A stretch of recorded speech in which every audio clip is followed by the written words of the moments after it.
Don't get mad, get mochi. Selamat pagi kepada Ibu Putri. Izin perkenalkan saya Lia sebagai CEO dari perusahaan Mochi yang berdiri sejak 2023. Izin mempresentasikan ide bisnis dari kelompok kami. Nah, pertama-tama kita akan menganalisis dari problem yang telah kita ketemukan dari mochi-mochi yang kebanyakan tersebar yang ada di Indonesia.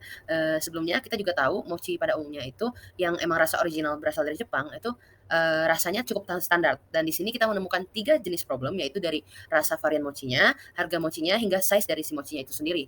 Nah, yang pertama biasanya tuh orang tuh menemukan mochi rasanya hanya biasa saja, kayak misalnya kacang dan coklat, tanpa ada inovasi rasa-rasa yang emang cukup inovatif bagi mereka, yang membuat mereka tuh tertarik untuk mencoba varian rasa baru. Nah, yang kedua dari segi harga, kebanyakan mochi memiliki harga yang cukup mahal dengan isian yang hanya dengan ukuran standar, tapi harganya cukup mahal. Kemudian dari segi ukuran, kebanyakan orang juga menemukan ukuran mochi itu terlalu besar dan jumlahnya itu terlalu banyak dalam satu kemasan. Selanjutnya market outlook, ada keinginan customer dan target market. Yang pertama, keinginan customer itu orang cenderung memilih dessert yang memiliki rasa yang enak dengan bentuk yang lezat, kemudian memiliki kemasan efisien dan harga yang masih masuk akal atau terjangkau. Kemudian untuk target marketnya itu usia remaja hingga dewasa, yaitu usia 14 hingga 40 tahun, baik jenis kelamin laki-laki dan wanita. Kemudian anak muda atau milenial serta Gen Z yang senang dengan tren makanan baru dan unik yang ada di sosial media. Kemudian juga untuk mereka yang senang mencoba kuliner unik atau baru. Dan yang terakhir, konsumen yang senang dengan penampilan mochi yang cantik atau unik. Selanjutnya, solusi yang kami berikan yaitu dengan cara menyediakan mochi yang unik dan mempunyai rasa yang anti mainstream dengan cara menyediakan rasa yang misterius, kemudian dengan ukuran yang bervariasi dan harga masih terjangkau. Dalam satu kemasan mochi yang kami jual itu berisi 6 pieces dengan 4 rasa yang lezat dan 2 rasa pilihan misterius. Untuk selanjutnya adalah visi dan misi dari Mauci. Untuk visinya sendiri, menjadi pelopor mochi lokal nomor satu yang mengutamakan kepuasan pelanggan dengan berbagai varian rasa dan experience yang diberikan. Untuk misinya, yang pertama, menggunakan tepung ketan premium sebagai bahan baku utama serta menjadikan mochi sebagai produk dessert manis yang mendunia. Kedua, menghadirkan mochi dengan pengalaman rasa misterius yang berbeda dari biasanya. Ketiga, terus berinovasi dalam menciptakan varian rasa yang unik dan variatif tetapi tetap dapat dipercaya dengan kualitas terbaik. Yang keempat, menyediakan mochi dengan penawaran harga yang terjangkau dan mudah untuk didapatkan. Untuk mengimplementasikan visi dan misi dari perusahaan, kami menghadirkan 2 jenis varian mochi. Yang pertama, mochi reguler dengan 2 jenis kemasan, yaitu mini pack isi 3 dengan isian 1 strawberry coklat, 1 Oreo keju, dan 1 rasa misterius, cocok untuk kamu yang ingin mengkonsumsi mochi sendiri. Dan yang kedua, ada kemasan sharing pack, yaitu isi 6 dengan isian strawberry coklat, Oreo keju, dan rasa misterius, cocok untuk kamu yang ingin berbagi bersama teman atau kerabat. Kemudian selanjutnya ada Mochi Bites. Untuk kamu yang bosan dengan isian mochi di dalam, Mochi Bites hadir dengan saus cream cheese dan cookies crumb yang renyah. Oke, saya akan menjelaskan mengenai value proposition Canvas. Pertama, saya akan membahas lingkaran atau customer segment. Yang pertama ada di job to be done atau hal-hal yang meliputi tugas, masalah, atau keinginan yang ingin ditangani. Yang pertama itu mengenai beli di tempat atau delivery order. Terus ada praktis, tahan lama, dan rasa yang konsisten dan enak. Lalu saya akan menjelaskan mengenai customer pain atau hal-hal yang terkait pengalaman buruk atau risiko yang dialami oleh konsumen. Jadi yang pertama itu konsumen itu sering mengalami tekstur mochi yang terlalu kenyal atau keras, varian rasa yang terbatas, terlalu banyak gula, packaging atau cara makan yang ribet, dan ketebalan kulit mochi yang tidak sama. Selanjutnya mengenai customer gain atau hal-hal yang terkait pengalaman positif maupun kelebihan lainnya yang ditemukan konsumen karena telah memperoleh kepuasan lebih. Yang pertama ada banyak yang suka mochi, tren makanan lucu dan unik, salah satu di segmen favorit, harga terjangkau, dan dites paling cepat. Dan saya akan menjelaskan mengenai gain creators atau apa yang akan didapatkan oleh konsumen. Pertama, waktu penyajian cepat, bahan baku fresh dan berkualitas, delivery system, affordable price, dan game aktif. Satu saya akan bahas mengenai plan deliver atau mengenai cara-cara atau komponen untuk menjawab customer pain. Yang pertama ada tekstur yang lembut, pilihan rasa bervariasi, rendah gula, tidak mudah berantakan, plain simple, dan konsistensi terhadap ketebalan mochi. Terus yang terakhir saya akan menjelaskan mengenai produk service yang kami tawarkan, yaitu produk makanan dessert mochi dengan yang tadi sudah dijelaskan mengenai gain creator dan plan deliver yang dapat membuat customer puas. SWOT analysis. Analisis 6 kompetitor perusahaan yang sama dengan Mauchi. Yang pertama itu ada Mochi Mochi dan Papaya Fresh Gallery. Kedua brand tersebut tidak menggunakan media sosial untuk memviralkan atau mempromosikan mochinya. Tetapi yang ketiga itu ada Ichigo Daifuku, sempat viral di TikTok, tapi hanya bertahan hingga sampai 2 hari atau sehari, jadi tidak tahan lama. Yang keempat itu ada dari Mochi dari Lot Butter, itu memiliki mochi yang fresh tapi hanya memiliki 2 varian rasa. Yang kelima, Ice Have a Nice Day itu packaging yang menarik dan unik.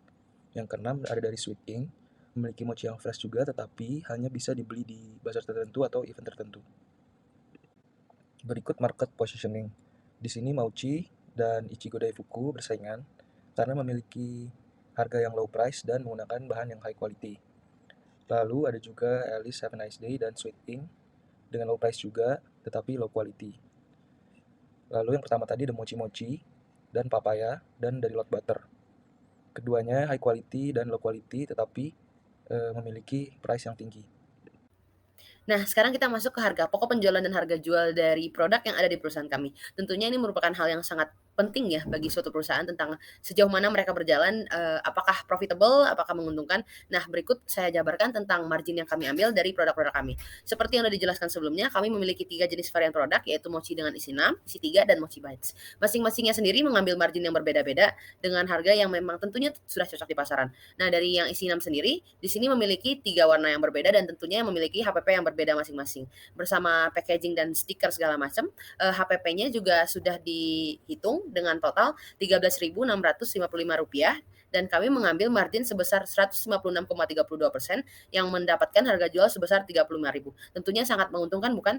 Nah, kemudian di yang isi 3 kami juga mengambil profit kurang lebih sekitar 165,37% dari margin yang mendapatkan harga jual sebesar 20.000. Nah, untuk mochi bite sendiri, marginnya cukup besar juga untuk varian yang ini, yaitu di sebesar 220,85% dengan harga jual 20.000 dengan komposisi HPP yang sudah ditotalkan sebagai tertera di slide berikut ini. Baik, sekarang saya akan menjelaskan terkait laporan laba rugi dari Mauci, di mana di slide ini disertakan contoh laporan laba rugi yang diambil dari data penjualan selama periode bulan Juni 2023, di mana satu periode laporan itu dihasilkan dari periode waktu selama 1 bulan dengan banyak 25 hari kerja. Lalu dengan prediksi bahwa satu hari itu terdapat 75 pack mochi dari 3 varian rasa yang terjual. Di bagian pendapatan bisa kita lihat bahwa total pendapatan yang akan didapatkan mochi itu sebanyak 46.875.000 dari 625 pieces mochi yang terjual. Lalu total pendapatan ini akan dikurangi dengan cost of goods sold yang menghasilkan laba kotor sebanyak 27.767.267.272 rupiah. Dan untuk pendapatan mochi sendiri kemudian akan dikurangi dengan biaya-biaya beban yang ada seperti dari beban gaji, beban sewa, depresiasi peralatan, biaya perlengkapan, biaya iklan atau marketing, biaya utilitas seperti air, listrik, gas yang mendukung operasional mochi selama penjualan periode waktu 1 bulan. Di mana total beban sendiri itu terdapat sebanyak 12.850.000 yang kemudian dari pendapatan tadi akan dikurangi dengan total beban yang menghasilkan laba bersih untuk Mauci sendiri sebanyak 15.717.227.2 rupiah. Berikut bisa kita lihat testimoni penjualan dari Mauci sendiri di booth offline pertamanya yaitu di Expo UMKM Unpar yang dilaksanakan tanggal 21 Juni sampai 22 Juni 2023. Di hari pertamanya yaitu di tanggal 21 Juni 2023, Mauci sendiri berhasil menjual hampir lebih dari 400 pieces mochi dari 3 varian yang ada yaitu mini pack, sharing pack dan juga mochi bites. Dan berikut adalah beberapa dokumentasi dari konsumen yang datang ke booth kita secara langsung. Lalu berikut ada juga, beberapa dokumentasi dari konsumen yang datang di hari kedua Expo UMKM di Unpar, yaitu pada tanggal 22 Juni 2023. Memang pada hari kedua penjualan, Mauci sendiri hanya berhasil menjual 350 pieces mochi, mungkin, lebih sedikit dari hari pertama. Hal ini karena jadwal operasional produksi Mauci sendiri juga lebih sedikit dibandingkan di hari pertama. Dan di hari pertama itu penjualan lebih banyak karena Mauci sendiri membuka sistem, open pre-order yang memiliki antusias yang cukup tinggi dari para konsumen. Lalu di sini kita dapat melihat struktur tim dari Mauci sendiri, di mana terdapat CEO, yaitu yang dijabat langsung oleh Liana Valencia, dan juga 5 bagian besar lainnya, seperti finance dan purchasing yang dihandle langsung oleh Yonatan Saputra, di bagian marketing dihandle langsung oleh Java Nautica, di bagian operation dihandle oleh Daniel Irfon, di bagian human resource dihandle oleh saya sendiri, yaitu Regina Priska, dan terakhir di bagian sales dihandle langsung oleh Atala Al-Qaeda. Dan itulah tadi beberapa penjelasan yang mungkin dapat memberikan gambaran terkait bisnis kami yang bergerak di bidang food and beverage, khususnya di bagian dessert. Dan ini adalah kontak yang dapat Anda hubungi untuk bekerja sama ataupun apabila Anda tertarik dengan produk kami Untuk nomor telepon sendiri dapat menghubungi 0813-2214-7664 yang dapat juga dihubungi melalui WhatsApp, dan juga Anda dapat melihat media sosial kami melalui Instagram yaitu @maoci.bdg. Sekian penjelasan terkait bisnis Maoci, terima kasih.